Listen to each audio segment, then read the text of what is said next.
Hey guys, what's up? Yellow here. Today we're unboxing the Microsoft Surface Pro 4. Now this is the latest tablet from Microsoft and it retails for $900, or at least the base model does, which I got here. Now this base model has 128 gigabytes of storage, an Intel Core M3 processor, and 4 gigabytes of RAM. Now the thing about that is that that's actually going to be good enough for any students or just people looking for a nice laptop that will handle kind of most things, most daily things thrown at them. So this isn't going to be like for business professionals or gamers or anything like that.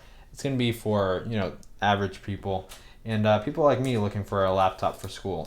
But let's go ahead and open this here, kind of remove that tab, and this opens up like so. And you're going to be greeted with the Surface itself here, which we pull out. Let's see how we pull this out. I don't know.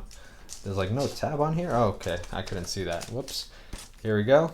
This is the Surface. It's extremely light. I think it's like 1.7 pounds or something like that, which is very nice. I know that's like half the weight of the Surface Book, which we did already unbox. But here's the pen. It's kind of the same one that we get with the Surface Book, so it's the latest pen from them. And then we're going to get a little booklet here with all of the documentation and just things that you should know about the tablet before you get started. But yeah, I mean, that's that. And then here on the right hand side, we're going to get a box with the actual cable here to charge the tablet. And we do still get that magnetic charger, which I really like for the Surface. And it's very easy to use, and just plug that right in to charge it. So let's go ahead and take a look at the actual tablet itself. And here is the new Surface. I mean, it feels really light and really premium in the hand, and it's just really nice to hold. You have all the grills here so that the Surface can breathe, and we got the USB on this side right here. We got the display port, I believe, an SD card reader. No, that's actually the charger right there. That's where you can connect the charger. And we have the sleep and wake and also the volume up and volume down buttons right there. So it's a lot like the top half of the Surface Book. And now let's go ahead and actually open up the new keyboard to see what that's like. I got the black one because I just think it looks really nice with the magnesium from the Surface, and this should be very straightforward to open. We got two little tabs right here, which just pull right off, and then boom, there we go. We got the Surface keyboard right here, and then of course what it's famous for, it just attaches like so, and we got the kickstand right here, which you can't see because the camera is not focused. So let me show you right there. The kickstand just comes out like so. You just kind of pull it out from the sides right here. And you of course have a huge angle this time around, so you can actually use this a lot of different modes. Let's go ahead and put it right there. And then the keyboard just comes off like so. And you're gonna get this little kind of space underneath the keyboard, which is gonna make it flex a little bit when you type, but it's not too bad. And if you've used the Surface, you're gonna be used to anything like this. But it definitely feels very solid. And the keys actually do feel very nice and clicky, which is nice. So it feels like an actual keyboard on an actual laptop. And then the trackpad definitely right away does feel also really good. Now let's go ahead and boot this up to actually just kind of, get the actual feeling of the Surface here. Now this is actually running Windows 10 Pro, which is nice. We do have a 5 megapixel camera on the front and also an 8 megapixel camera on the back. Now the back has 1080p HD recording, and the front actually has just like regular HD recording from what I know. But here we can just go ahead and set this guy up. Of course, if you wanted to, you can do a full setup with the touchscreen to fold this back and kind of hold that like that. You're gonna click on the keys, which isn't good, but I think I clicked on something that was wrong. I clicked on the wrong language. Whoops. So let's flip it back. Alright, so I was able to just reset the guy and just restart the setup process, but I also switched everything around so you guys can see this a little bit better. Now in case you didn't know how to restart this guy, I had to go with the power button and volume down button at the same time till it shut off and restart it. But here's the setup process for the pen, so just in case you want to see that, we have to hold this for 5 seconds. And it's the same thing with the Surface Book. We just hold it, and I think right about now we let it go. You can actually see on this side, there's it's just flat, and that's so that it can actually stick to the Surface and the Surface Book, and it sticks on there really nicely. It's not going to fall off very easily. And let me click on this guy again. There we go, pairing successful. You can see that with one click you get to OneNote, double click screenshot, click and hold, to activate Cortana, and it actually doesn't come installed with OneNote, so you actually have to install that once you actually set this guy up. Now we're gonna go ahead here and connect to Wi-Fi.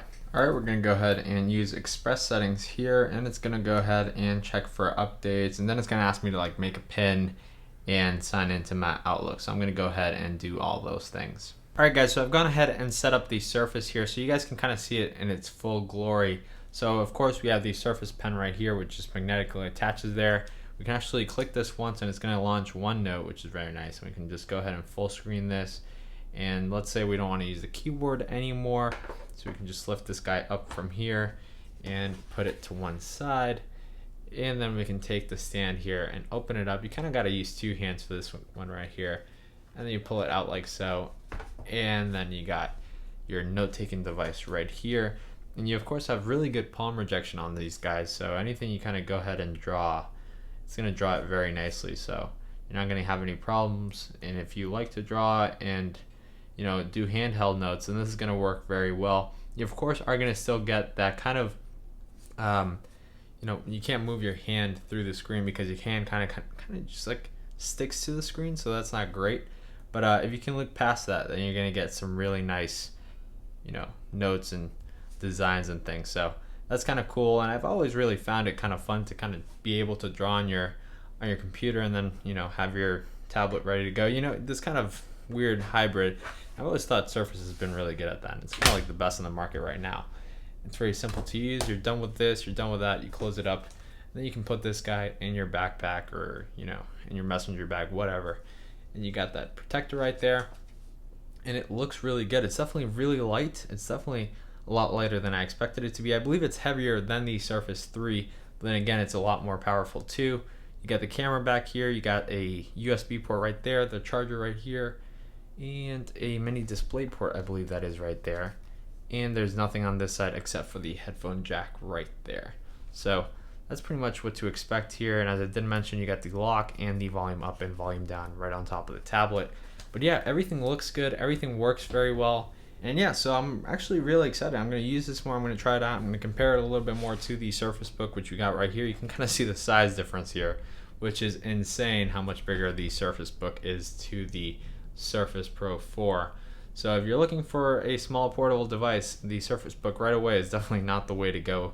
This thing is 10 times heavier. And just to show you guys here, let's show you the mechanism here for actually detaching this guy. So let's go ahead and open this here. I had already actually flipped the screen, but you lift this guy up, and it does have to be charged to a certain point. You can't do this when the battery is actually dead on both. So you got a battery on here, you got a battery on there. We click this button, you're gonna hear that. You can actually hear the mechanism unlock, and then you can pull it up. Now here the thing is, you can actually see it didn't actually completely go off because this thing has a really good failure rate. Like half the times that I've done it, it just doesn't work. So there you go, now it did. So it doesn't work every single time. So I either gotta get the hang of it or it just doesn't work as well as it should. And this tablet is actually extremely light right here. This is very, very light. It's much lighter than the Surface, especially since it's so much bigger. You kind of feel that it's even lighter. So this is actually a very nice tablet, but of course it's not useful in many ways. Like you're not really gonna watch a movie like this, and it's not very good for drawing because it's so much bigger than the Surface. But we'll see. We're gonna try both these devices out. So make sure to subscribe and stay tuned for more videos, and we'll catch you guys in the next one. Goodbye.